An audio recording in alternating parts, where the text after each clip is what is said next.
It's your girl, Nikki Lee. And if you want the details on how I achieve this look, I want you to keep on watching. Let's go ahead and jump into this look. I've already prepped my skin, meaning that I have washed, toned, and moisturized my face. The first thing I'm going to do is my brows, all right? I'm going to use Ulta Beauty's Ultra Slim Brow Pencil in the color dark brown. I am first going to take the spoolie end of my pencil and I'm going to brush through my brows.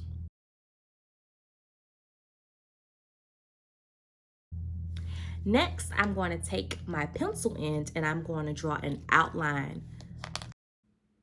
I like to draw my outline first so that I will know exactly how I want my eyebrows to look. I also do this so that I can make sure that my brows match, all right? Remember that your eyebrows are not twins, they are sisters. So it's okay if they don't actually look exactly like one another. But after I draw my outline, I'm going to go in and I'm going to fill them in with that same pencil so that my brows can actually look like eyebrows.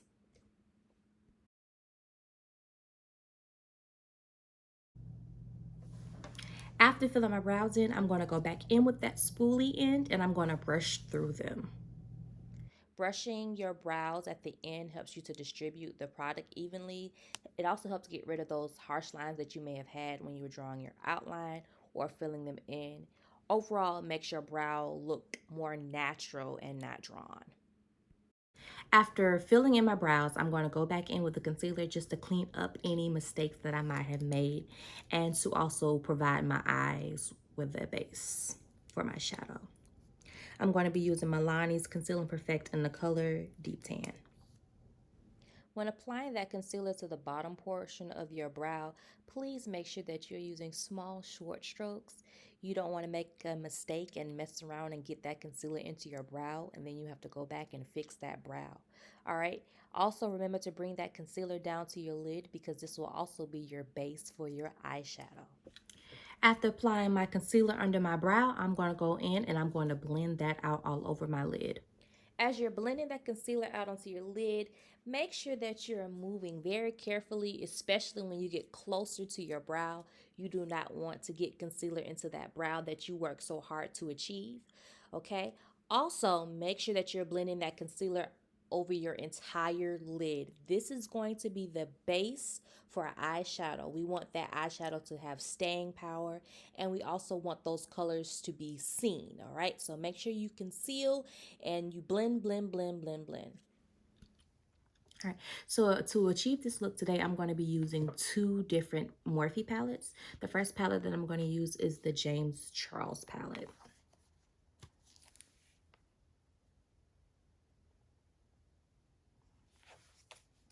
I'm going to apply that color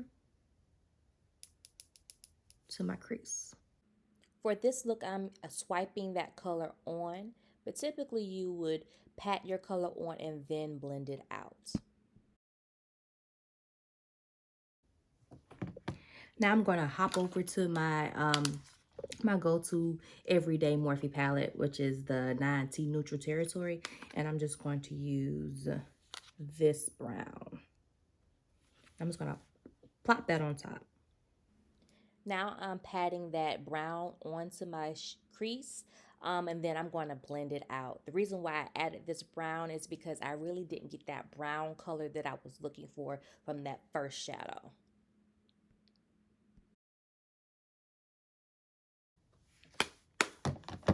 Next, I'm going to go in with my P. Louise base in the color Rumor 0. I'm going to apply that to the lid portion of my eye. So I know we have already primed our lid, but because my lid's shadow is going to be lighter, I am going to go in with a white primer and I'm going to blend that out so that that white shadow doesn't blend in with that brown concealer, if that makes sense. Because if you put that white shadow on that brown concealer, it might look a little khaki-ish. After I've applied that P. Louise base to my lid, I'm going to go back in with that James Charles palette. And I'm going to apply that top color to my lid. So right now I'm going to pat that light color onto my lid. I know at first it looks a little messy when I'm applying it, but that's when that blending part comes in handy. Makeup needs to be blended. Your eyeshadow needs to be blended. So it may look a little rough when you're first applying it, but blending is going to be the key thing.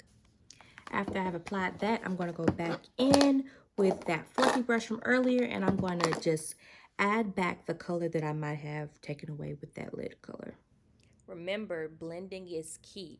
So take your time as you're blending, and when you're applying that shadow back, if you lose some of that light color lid, you could always go back and add that lid color back, all right? So you could just play with those two shadows going back and forth.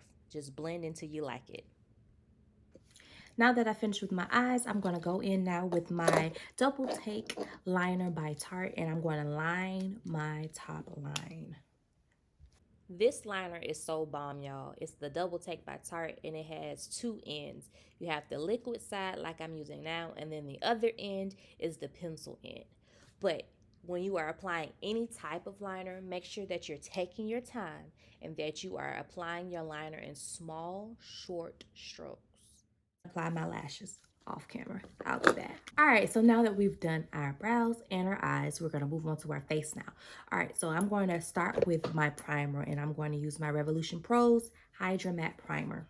Applying primer helps to keep your makeup on longer, as well as giving your foundation a smooth canvas, all right? So please make sure you apply primer before applying foundation to your skin.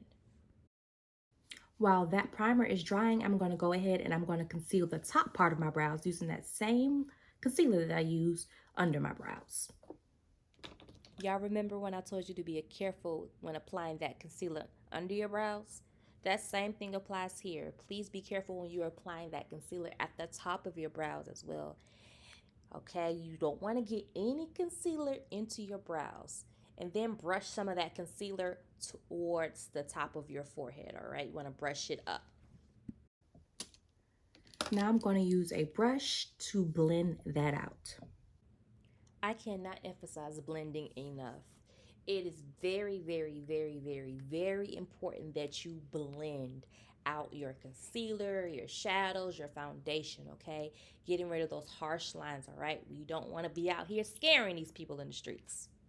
All right, so now I'm going to go in with my foundation. I'm going to use Estee Lauder's Double Wear in the color 6W1 Sandalwood. And I'm going to blend it in with a foundation brush like this. You can apply foundation to your face using a sponge or a brush. You don't have to use a brush.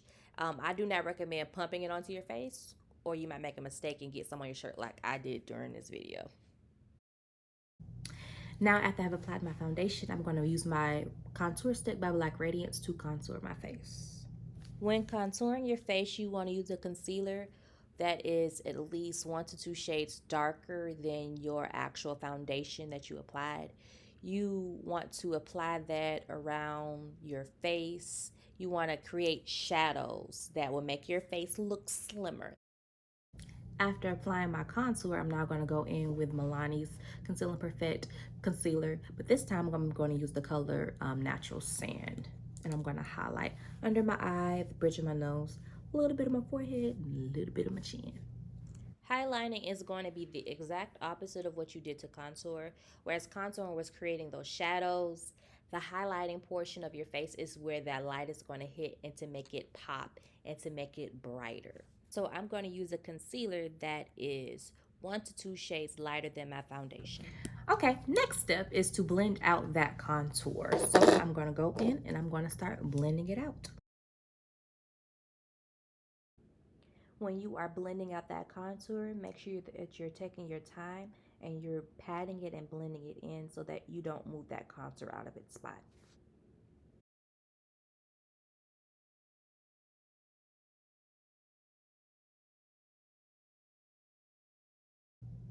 Now I'm going to go ahead and start to blend out my concealer. I chose to blend out my contour before blending out my concealer because I wanted my concealer to get a little tacky. When I'm blending out my concealer, I am patting it out, not necessarily swiping it out. I'm just patting it in, okay? So make sure that you're taking your time as you are patting that into the skin. You will notice that I am switching back and forth between me patting in that concealer and going back in with that other brush that I blended out my contour to make sure that I have no harsh lines. All right, so now I'm going to blend out my nose contour with a smaller brush like this one. I decided to switch brushes for my nose contour because that first brush that I used for my forehead and cheeks was too big. The next step is to set your concealer and your contour. To set my concealer, I'm going to use Morphe's setting powder, Bake and Set, in the color Banana Rich. Setting your concealer is a very important step, and it is not one that you should skip. You do not want your concealer to move, nor do you want it to crease. So please make sure that you set your concealer. You can set it with a brush or you can use a sponge. I chose to use a triangular wedge sponge to set mine. Notice that I am patting it into the skin. I am blending it into the skin. I am not letting it sit on my face.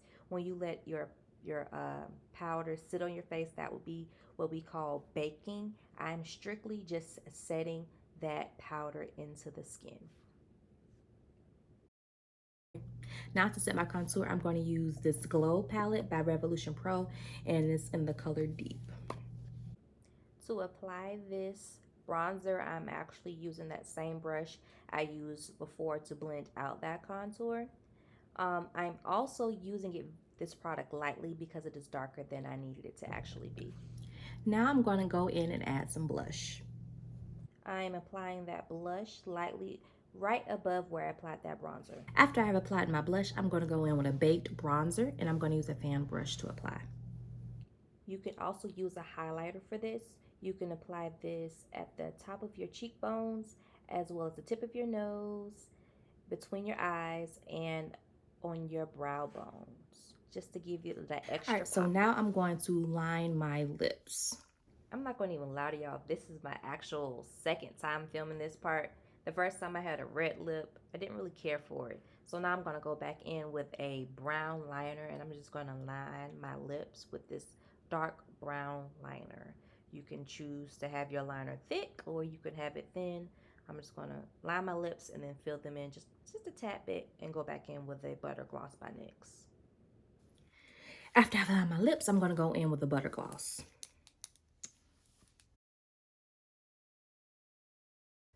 Once I have my gloss on and my lips are done and everything is exactly how I want it to be, I'm going to go in with my final step, which is going to be my finishing spray. And I'm going to use Revolution Pro's Hydra Matte Fixing Spray.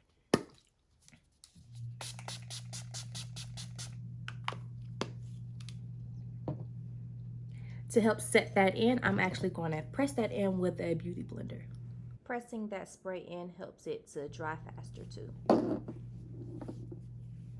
And this is the final look. Thanks for watching.